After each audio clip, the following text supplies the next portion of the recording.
right, I think I need my microphone. There we go.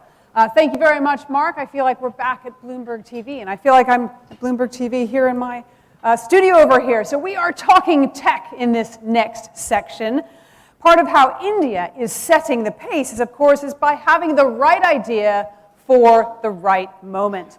And for the longest time, where I'm from, Silicon Valley, Western startup culture was really based on that idea of the burn rate, how fast you could burn through millions or even billions of dollars of investor capital. In a new world where cash is, of course, no longer cheap, guess who has a better idea? Do I hear you say India? Yes, you got it. So in Hindi, I may pronounce this incorrectly, correct me if I'm wrong, the idea is jugad, frugal innovation. I say it all right? Close enough. So to translate for those of us from Silicon Valley, it means don't burn your cash like it isn't worth anything or will keep flowing forever. So I'll introduce our guests in turn as they come to our panel, but let's start off here with the founder and CEO of Jetsynthesys, a master of frugal innovation himself, Rajan Navani. So Rajan, you have said that your mission is to make India the frugal innovation hub of the world. So what does that mean to you, and how are you going to do it? Thanks, Edie. I think you just said it, right? I think India is going to show the world, how to move from doing more with more to doing more with less, to doing better with less, to doing new with less, to doing different with less.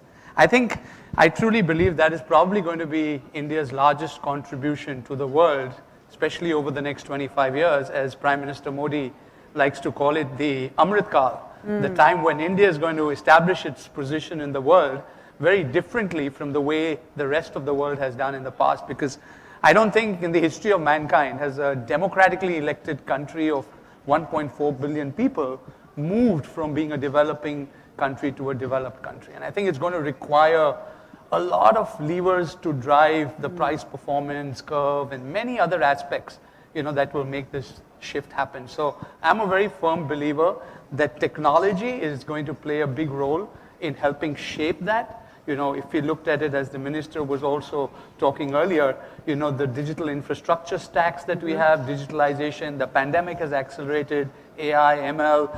Every single technology that is there is going to enhance performance and probably drive costs down for consumers. Indian consumers are also very demanding. And especially very when you look at sensitive, is that right? And when you look at millennials and Gen Zs, right. I think they say they not only want value, but they are also values conscious. So I think they're choosing the companies they're going to work with, the products they're going to buy, and to me, really that's the Indianness that's going to go out to the world. So I think developed countries are going to look at a framework in frugal innovation that's going to say Indianness inside, which is both value and values, and that driving the future of the world. So I'm truly excited about this potential of India. I love it. Okay, so I'm going to come to Arnab now. Arnab Kumar, you're the head of India market expansion for Coinbase. Now, expansion of any sort for crypto feels like a heavy lift these days. I wonder how you're approaching the relaunch of Indian crypto market, and is frugal innovation an interesting concept for you? First of all, thank you for using that word, frugal innovation. The minister in his opening remarks mentioned about how India has pioneered massive infrastructural development at scale for the masses. If you look at Coinbase's motto, it's economic freedom at scale. But zooming out and looking at the more larger Web3 picture, the promise has always been decentralization. The promise has been technology in the hands of the consumers and the users. And if there was one place where it all makes sense, it's India. And so our approach to building in India is to build on top of that. And hence we have been deliberately measured in how we approach this market and build on top of the phenomenal technological advancements that have already happened in financial services, in digital identity, and in series of other consumer-reaching technological interventions. So that's where our approach would be, build on top of it rather than trying to build an alternative to that. Interesting. I know that there's a little bit of hubbub going on in the room. Can I make sure that our attention is back here on the studio? We may be to your right, but we are having a fantastic conversation here. So do keep it down, but do, of course, if you'd like to grab a snack, do that. Do it quietly, though. Thank you. So, Stephan Grabherr, you are the Deputy Chief of the German Mission to India. Germany is India's largest European trading partner. I'd love you to talk about some of the partnerships that you're forging around technology and innovation. Yeah, thank you very much. Thank you, Raj, for having me. So we have a very close cooperation with India as far as our companies are concerned and as far as our science community is concerned. So we have some of the brightest science communities representatives here, and also of some high-end German companies. So several companies, they are investing heavily in India. Give us some names. I don't want to promote a single company, but there are several companies, of course, in Bangalore, and you might know them. Right. But they are from the automotive side, they are from the digital side. So they are investing there because they think this is the time to be there. It's what has been said, this is a country where you can trust it. I think this is very important for our companies. It's a reliable environment. And therefore, just to give an example, there are 50,000 people in one company working in the research and development part in Bangalore.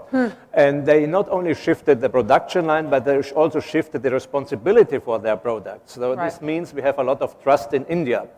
That's one point I wanted to mention. And when you said about frugal innovations, I think I'm not so an expert in frugal innovations, but what I might say, I'm not so happy with this term frugal because really? It might like not quite fit a German concept as well. Yeah, nevertheless, I'm You're very self-critical on this. Stephan. But perhaps we should call it affordable excellence. And when I follow the discussion here, I think we very much connect with our Indian partners. That's what you have in mind when you think about frugal innovation. That's affordable excellence that gives the consumers where they want to go, that gives more female inclusiveness. And I think that's the way you are going, what the Prime Minister has been saying, empowerment of the consumers and of the customers. I think this is the idea behind this conference. Interesting. I want to talk about, you talked about consumers, and of course, alongside the consumers are the people who are building this technology. And I think there's so many young people in India, and that's part of, I think, both what Arnab, you're building, and also, Rajan, what you're building. Talk a little bit, Rajan, about Gen Z and their preference and interest in gaming, esports, entertainment, and other aspects of life that are part of the platforms that you're building. Yeah. You know, it's interesting you bring that point up because Gen Zs, those who were born 1995, and Gen Alphas were born 2010, right. And Gen Betas, who will be born 2025, is one population sect which India is going to really have over the next 25 years, both as consumers, as people who are going to get into employment, etc., for the world. And it's very interesting that when you look at their passions, and we built, Jetsynthesys around their passions, which line around esports, gaming, engagement. 17% of the world's gamers are in India. We have 500 million gaming population, but we are barely 1 percentage point of the $180 billion industry. So the upward movement in these areas, esport, you talked of cricket, and we run the world's largest esports simulated cricket. Okay. And we talked of America and India. I must say there was an esports championship organized in electronic cricket on Real Cricket and Sachin Saga on our platform, and the US team actually beat India. Oh, really? And that's when the undersecretary who was in the US, who represented the youth, said this is how the youth of the two countries will connect. So I think India's Gen Zs will not only create a lot for India within that, but also engage deeply with the world and build this bridge, which connects youth around everywhere else. Right. And their concerns truly are around, health and livelihoods, but I think both are around the spaces of more preventive. When you look at wellness, you look at some of the values that I talked of in my earlier comment, and really look at how they are shaping themselves and the world differently as we move forward. So I think it's a big opportunity. So Arnab, talk about how that youthful talent is also helping to build out Web3 and how that might be an opportunity for India in a way that maybe generative AI isn't so much. Sure. So if you look at Web3 and if you look at how India has progressed across the technology spectrum over the last 10, 15 years, three important advantages that India has, which makes India the center of Web3 development for India and for the world. First is the phenomenal talent and the talent edge that we have. If you look at the talent or the tech gap between Web 2 and Web 3 and the product nation that we have become, that talent gap is, or the product gap is not massive. So a fantastic Web2 developer can become a very, very good Web3 developer in no amount of time. That's the first part. The second part is, unlike other traditional technologies where India may or may not have a tech debt piled over several years, Web3 is less than 10 years old. Everything that is being built in the open domain in front of all of us while we are consuming, using it. So that tech debt doesn't exist for India. The third and the most important part is we have had early successes in Web3 in India. I mean, some of them are on table 4. If you have time, come in and do join us. Table 4, give us a wave. There we are, there all right, Tecton right there. So early success in an area of technology where things are still being proven. I mean, we have companies that have become billionaire unicorns like Polygon, etc. Very early stage, but successful. That's what we have. Okay. So combination of 3 things: talent, no tech debt, and early successes. That makes India probably the center of Web3 development going forward. Building for India, from India, building for world from India. We need to stop. I want to give Stephan the last word. Just give me a quick word on how disruptive you think technology should be, because we all know we also need reliability alongside the trust you meant. Very briefly. I think technology should be very disruptive. We always should shoot for the moon, to try for the best and to excel in our ideas.